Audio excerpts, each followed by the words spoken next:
来关心泰国昨昏是发生严重的火烧车，这是一间学校进行校外教学，在校车在回程过程中，车辆那亲像是崩链去弄着火了后导火，造成20个学生、3个老师过往。根据了解，车顶无包括司机，计共是载45个老师和学生，有19个学生和3个老师有走出来，那驾驶伫第一时间冇走出来。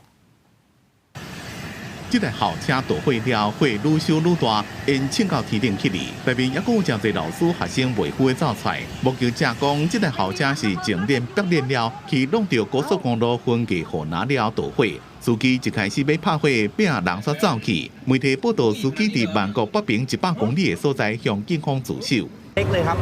ร่างเล็กๆเลยครับเป็นเหมือนเด็กอนุบาลไม่น่าเกินป .2 ครับสัญชาตญาณนะครับเหตุเกิดจากด้านหน้าแล้วคงจะมีเปลวไฟประกายไฟเกิดจากด้านหน้า。这台校車是自中部嘅烏泰塔尼省在中小學嘅老師學生，飛機收到萬國北邊郊區嘅巴頓塔尼府做校外教學，中途發生車禍。雖然無到1點鐘就甲火拍花，不過這台車是用天然氣做燃料，車內閣真熱，可能會發生爆炸。救援人員但幾多點真久攏無法度去啲車頂，可能是爆裂嘅火勢引起大火。 รอยยางเนาะท่านรัฐมนตรีรอยยางดูองศาของรถดู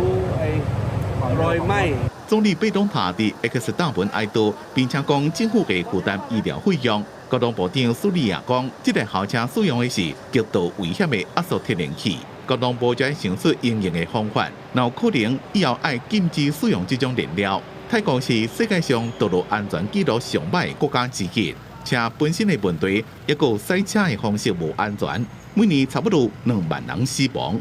公司新聞吳文玲編輯。